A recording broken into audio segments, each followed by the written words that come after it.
तो बच्चों कैसे हैं आप सब। बहुत बहुत स्वागत है आपका आज की इस वीडियो में। आज का ये वीडियो क्लास 10th के बच्चों के लिए बहुत ज़्यादा खास होने वाला है, क्योंकि इस वीडियो में हम लोग देखने वाले हैं बच्चों क्लास 10th का जो आपका इंग्लिश का सब्जेक्ट है, इंग्लिश लैंग्वेज एंड लिटरेचर करके। इसका जो आपका कल मिड टर्म का पेपर होने वाला है, तो उसके लिए एक इम्पॉर्टेंट सैम्पल क्वेश्चन पेपर इस वीडियो में हम लोग देखने वाले हैं। आपको पता ही है कि कल आपका पेपर है, यानी 8 अक्टूबर को, है ना।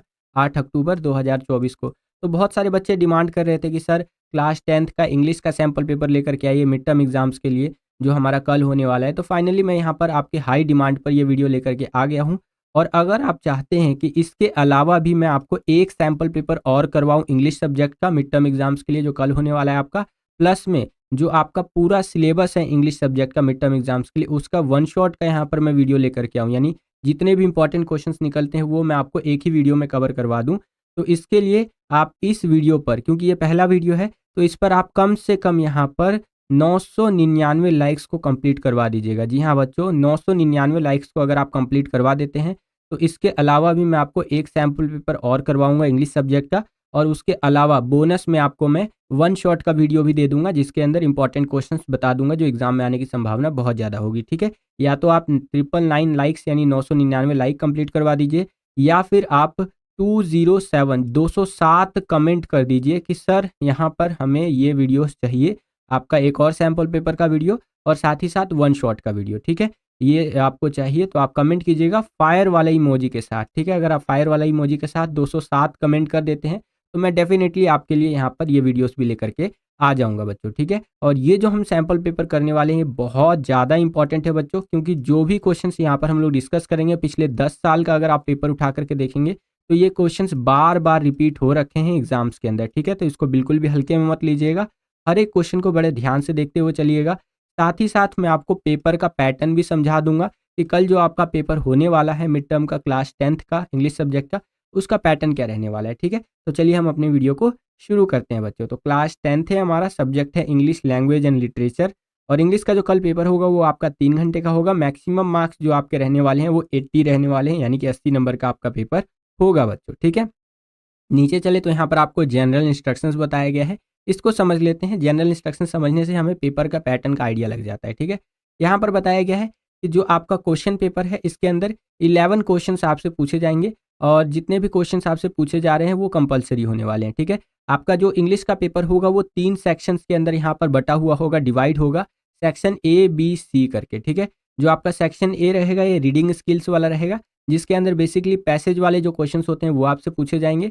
उसके बाद जो आपका सेक्शन बी रहेगा ये grammar and creative writing skills का रहेगा, जिसके अंदर जो ग्रामर वाले क्वेश्चंस होते हैं, है ना। तो इस तरह से क्वेश्चंस आपसे सेक्शन बी में पूछे जाएंगे, जो कि बहुत इंपॉर्टेंट होता है, और अच्छे खासे मार्क्स आप यहाँ पर स्कोर कर सकते हैं सेक्शन बी में।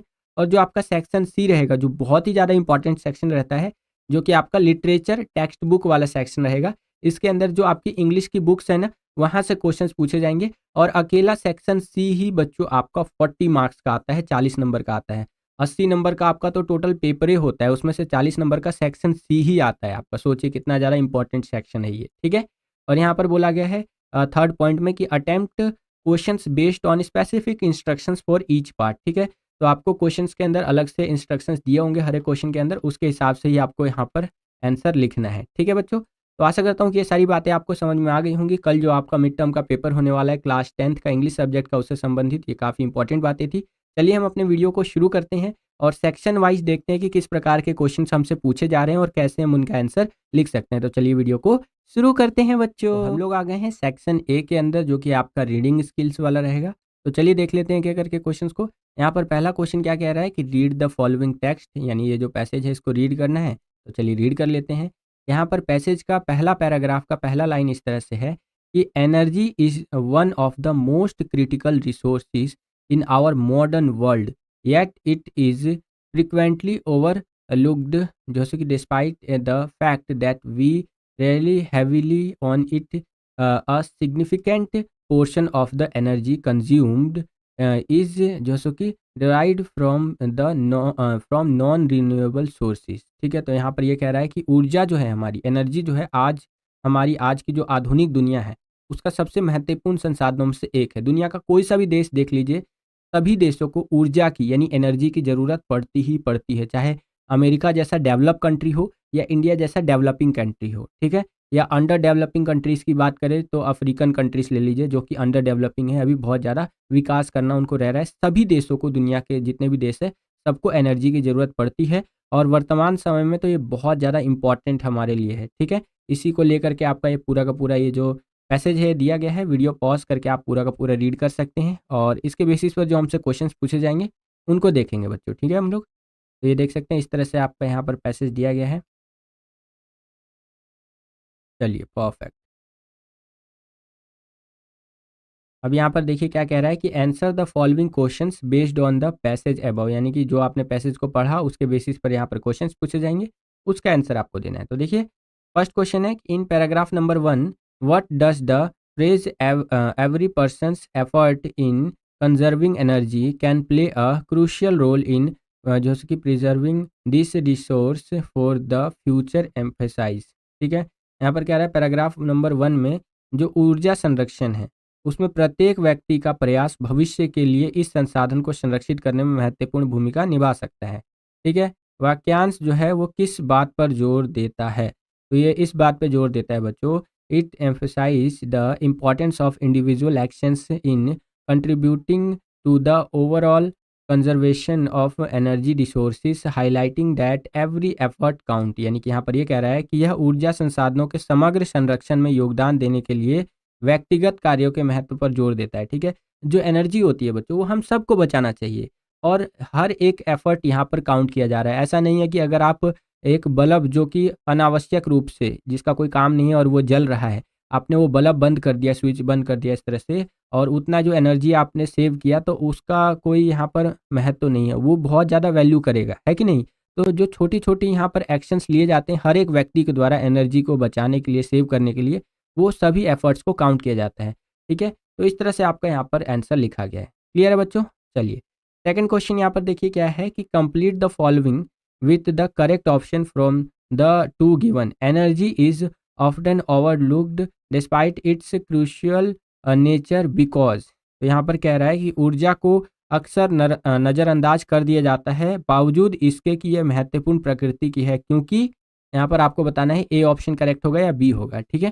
तो ये मैं आपको दे रहा हूँ होमवर्क, आप मुझे बताइएगा कि इसमें से कौन सा आंसर करेक्ट होगा, चाहे ये ए वाला हो सकता है या बी वाला हो सकता है। जो भी बच्चा सबसे पहले कमेंट करेगा उसके कमेंट को स्ट्रेट फॉरवर्ड में पिन कर दूंगा यहाँ पर, साथ ही साथ हार्ट का निशान दे दूंगा अगर आपने करेक्ट आंसर किया होगा तो, ठीक है। ये दो चीज़ें मैं आपके कमेंट को कर दूंगा, अगर आपने सबसे पहले कमेंट किया हार्ट का निशान देने के साथ साथ पिन भी कर दूंगा ताकि और बच्चे भी समझ सके बच्चे ने बिल्कुल सही आंसर दिया है, ठीक है। और बहुत कम बच्चे इसका आंसर दे पाएंगे, मुझे पक्का पता है, क्योंकि बच्चे लिख देंगे ए बी, लेकिन ऐसे बहुत कम बच्चे होंगे जो ऐसे आंसर लिखेंगे कि सर ये ए वाला होगा कि इट इज़ जैसे कि abundant and always easily accessible, इस तरह से पूरा लिख करके जो जवाब देना होता है वो बहुत कम बच्चे यहाँ पर कर पाएंगे। तो देखता हूँ कौन सा ऐसा बच्चा है जो इसका करेक्ट आंसर मुझे बताता है कमेंट सेक्शन में पूरा का पूरा लिख करके, ठीक है। जो भी बच्चा एटलीस्ट ट्राई भी करेगा ना इसका आंसर लिखने का, उसको हार्ट का तो निशान दे ही दूंगा मैं, ठीक है।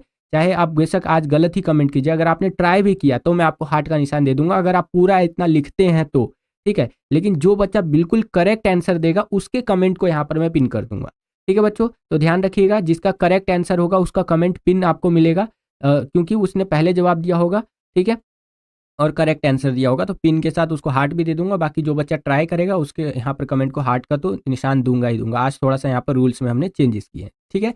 चलिए थर्ड क्वेश्चन देखिए, support the writers idea that small individuals action towards energy जैसे कि कंजर्वेशन आर नॉट जैसे कि ट्राइवियल करके, पैराग्राफ नंबर 2 के बेसिस पर यहाँ पर कह रहा है कि लेखक के इस विचार का समर्थन करे कि ऊर्जा संरक्षण की दिशा में छोटे छोटे व्यक्तिगत कार्य कोई छोटी बात नहीं है, ठीक है। कि ऊर्जा को जो हम लोग सेव करते हैं, एनर्जी को जो सेव करते हैं, तो जो स्मॉल इंडिविजुअल एक्शंस होते हैं, यहाँ पर ये वाली लाइन देखिए, स्मॉल इंडिविजुअल एक्शंस, जो छोटे छोटे एफर्ट्स होते हैं लोगों के द्वारा जो किए जाते हैं, ठीक है, तो उन इन कार्यों की कोई बात नहीं होती है कि नहीं। तो उसको लेकर के आपको बताना है, तो आंसर आप यहाँ पर देख सकते हैं। बाकी आपको मैं ना पूरा का पूरा क्वेश्चंस और आंसर्स दिखा देता हूँ, क्योंकि देखिए सेक्शन ए में अनसिंग पैसेज है आपका ये, ठीक है। ये सेम टू सेम तो आएगा नहीं, लेकिन यहाँ से आप आइडिया ले सकते हैं कि पैसेज का पैटर्न किस तरह से रहेगा, ठीक है। पैसेज के बेसिस पर क्वेश्चंस आपसे किस प्रकार से पूछे जाएंगे और आपको आंसर किस प्रकार से लिखना है बच्चों, ठीक है। जैसे ये जो क्वेश्चन है आपका छठा वाला,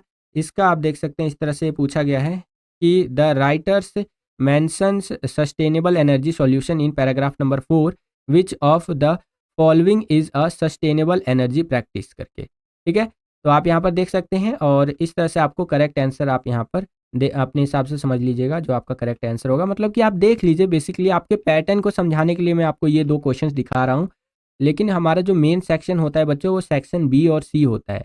ठीक है, बाकी आप यहाँ पर देखिए दूसरा हमारा क्वेश्चन है जो कि अगेन आपका पैराग्राफ वाला रहेगा। ठीक है, और यहाँ पर जो इंडिया के बारे में है उसकी बात की गई है। ठीक है, इंडिया के बारे में किसकी बात की गई है यहाँ पर, बेसिकली जो मछली पकड़ने वाले होते हैं यहाँ पर ना, उनके बात की गई है जो सदर्न इंडिया से रहते हैं। ठीक है, ये बाकी आप यहाँ पर देख सकते हैं इस तरह से ये आपका पैसेज है और इसके बेसिस पर ये क्वेश्चंस पूछे गए हैं। ठीक है बच्चों, बाकी आप आंसर वगैरह को छोड़िए, आप बस यहाँ पर ना मैं सिर्फ आपको दिखाना चाह रहा हूँ कि क्वेश्चन किस तरह से आपसे पूछे गए हैं। ठीक है, इनकी प्रैक्टिस तो आप सपोर्ट मटेरियल से कर सकते हैं, बाकी आपका यहाँ पर यूट्यूब पे वीडियो देख लीजिएगा, पैसेज की प्रैक्टिस करने के लिए खुद से भी प्रैक्टिस कर सकते हैं। जो मेन चीज़ है हमारा सेक्शन बी और सी, उसको हम लोग यहाँ पर थोड़ा सा फोकस करेंगे बच्चों। ठीक है, तो फाइनली हम लोग आ गए हैं सेक्शन नंबर बी के अंदर, जो कि आपका राइटिंग स्किल्स एंड ग्रामर वाला सेक्शन रहेगा और 20 मार्क्स का ये सेक्शन रहने वाला है। क्लियर है बच्चों? तो इसके अंदर सबसे पहले हम लोग देखेंगे सेक्शन बी में जो ग्रामर वाला आपका पोर्शन है उसको देखते हैं। ठीक है, थर्ड क्वेश्चन यहाँ पर देखिए क्या कह रहा है कि complete any 10 of 12 of the following task as directed. ठीक है, तो यहाँ पर सिंपल सी बात ये आपको यही कह रहा है बच्चों कि दिशा निर्देशानुसार निम्नलिखित 12 कार्यों में से किन्हीं 10 को आपको पूरा करना है। तो पहला देखिए क्या है कि फिल इन द ब्लैंक्स वाला क्वेश्चन है कि fill in the blanks with the correct option to complete the opening line of a formal letter. यहाँ कह रहा है औपचारिक पत्र जो होता है फॉर्मल लेटर का, तो जो स्टार्टिंग की लाइन होती है उसको पूरा करने के लिए आपको फिल इन द ब्लैंक्स रिक्त स्थान को भरना है। तो चलिए जी भर देते हैं यहाँ पर। तो इस तरह से आपका कि डियर मिस्टर पटेल, ठीक है, प्रिय श्री पटेल जी, ठीक है, we are pleased to inform you that your proposal for the upcoming project by the board of directors dash. ठीक है, यानी कि हमें आपको यह बताते हुए खुशी हो रही है कि निदेशक मंडल द्वारा आगामी परियोजना के लिए आपके प्रस्ताव को डैश स्वीकार कर लिया गया है। तो आपके प्रस्ताव को यहाँ पर हैज़ बीन जो है सो कि एंडोर्स्ड, ये आपको स्वीकार कर लिया गया। तो सी ऑप्शन आपका करेक्ट हो जाएगा। नेक्स्ट क्वेश्चन देखिए यहाँ पर दूसरा क्वेश्चन क्या कह रहा है बच्चों कि read the given sentence from a marketing report, identify the error and supply the correction in the given format. ठीक है, तो यहाँ पर एरर आपको ढूंढना है और करेक्शन लिख देना है। ठीक है, इसी फॉर्मेट में कल का पेपर आएगा, याद रखिएगा, एरर एंड करेक्शन वाला ऐसे ही आता है। यहाँ पर सिंपल सा एक लाइन दे दिया है कि the team are working hard to achieve their goals. ठीक है, यानी कि टीम अपने लक्ष्य को प्राप्त करने के लिए कड़ी मेहनत कर रही है। अब यहाँ पर एरर क्या है, तो यहाँ पर ये जो आर वाला है, ठीक है, ये आपका एरर है और यहाँ पर आएगा द टीम